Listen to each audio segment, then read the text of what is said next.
What's up, everybody? My name is Wallo and I'm here with my brother Ntako, and this is the first video that we're shooting for the VSO workshop. So we're basically going to take you through a big job that we've got here at the back. Do you want to explain what's going on? Okay, he doesn't like the camera much, but he's the genius behind all of this. So we've got a Toyota Etios behind us. Basically, the engine is completely damaged. So what we're currently doing is we're going to strip everything, and once we strip, we're going to examine and figure out what it is exactly that needs to be done. So here's the car. We're just doing the prep work. As you can see over there, that's all the empty containers that we're going to use to put the bolts in, just so we know where the bolts are. So it's either we're going to be doing an engine rebuild here, and if not an engine rebuild, what could be happening is we could be putting a new engine in. So yeah, please like, subscribe, get in the comments, let us know what you think, and follow along for this journey. Please watch to the end, and see you on the other side. To start this job, we had to begin by removing some of the wires, the clips from the wires in and around the engine, as we would be removing the engine from the car completely. And we just had to begin by removing some bolts, connecting bolts, that intake, which is the 16 valve box that's written at the back there, and just a number of other bolts. The exhaust manifold, which is that front piece written 68 in the front, and this was just the start of a very big job. So follow along and enjoy the video.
Alternator finally out, and now we're trying to get that aircon out.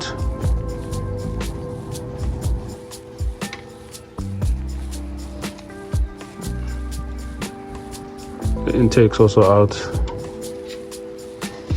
Slowly but surely we are winning. Bring your car to VSO.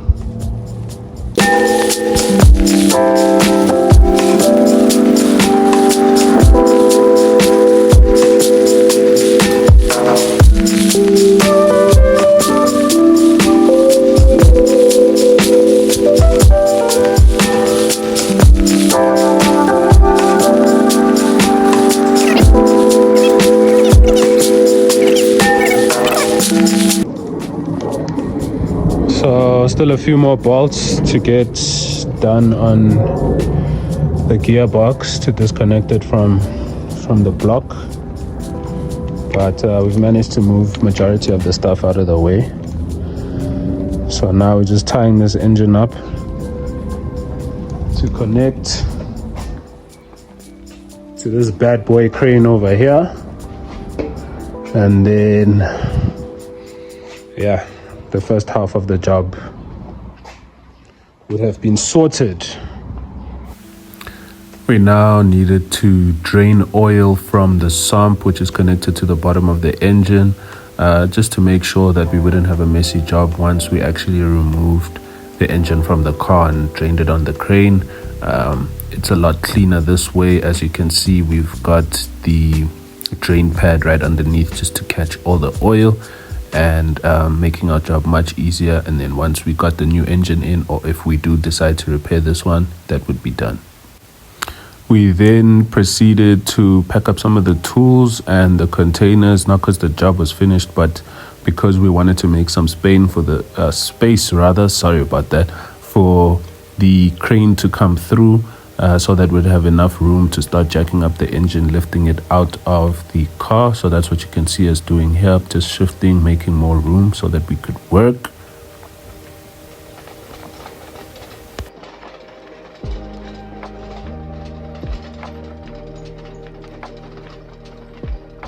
That's what they call state-of-the-art equipment.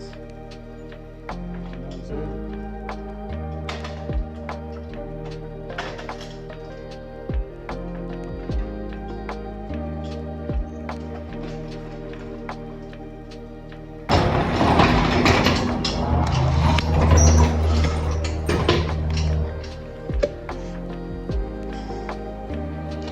I had to take out the crank pulley and the water pump because it was giving us an issue in terms of space when trying to pull out this engine.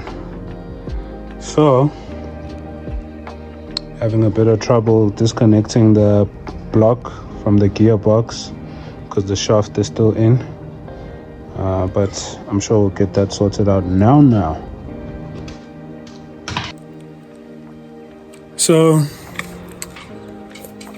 we're still at it. The engine is still inside because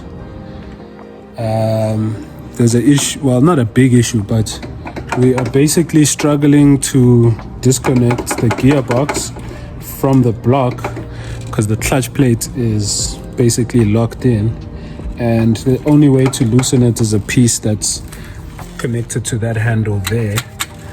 And we basically just figured that we're just going to take the gearbox out with the engine, and we'll disconnect the gearbox on the floor once we're done. So we've taken out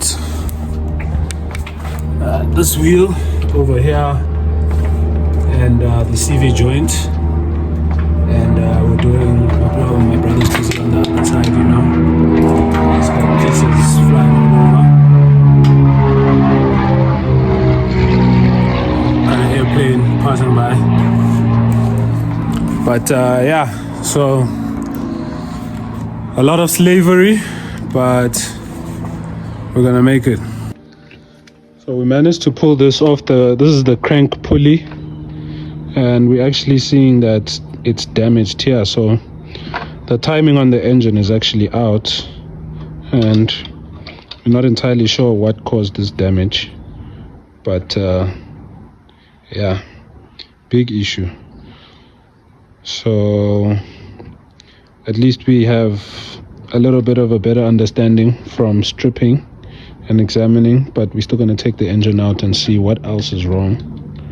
But yeah, there seems to be quite a big issue. So yeah, crank pulley is damaged, as you guys can see there, and got a little bit of a better understanding of our issue, and the work continues, guys.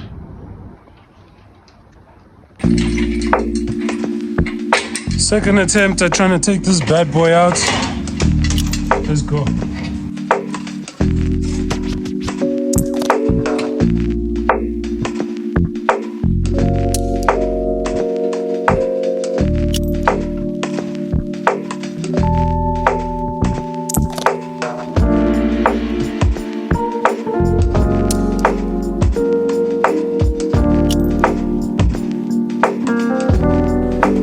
Ladies and gentlemen, victory. It's out. We got it. You know what I'm saying? Hard work and dedication. VSO, come to us. We suffer for you guys. We're suffering for y'all, guys. Very difficult job, but let me get back to work. So in this part, what we're actually doing is we're trying to remove the bolts that are connecting the flywheel and the clutch plate to make it easier for us to disconnect the gearbox from the engine block itself. And there was also a little bit of rust, which is why we initially were struggling to remove the gearbox from the block. And this is what my brother and I were currently busy with. The ratchet in front was to hold the crank while we turned the flywheel.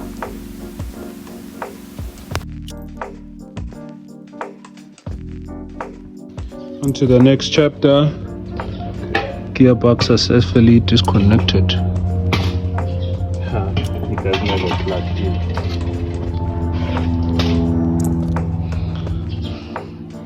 There's a gearbox.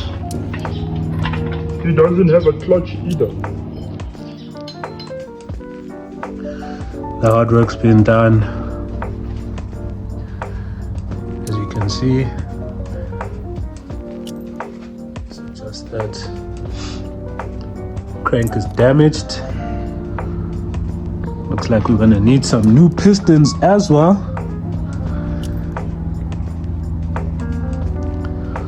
Head seems fine. Cams seem okay.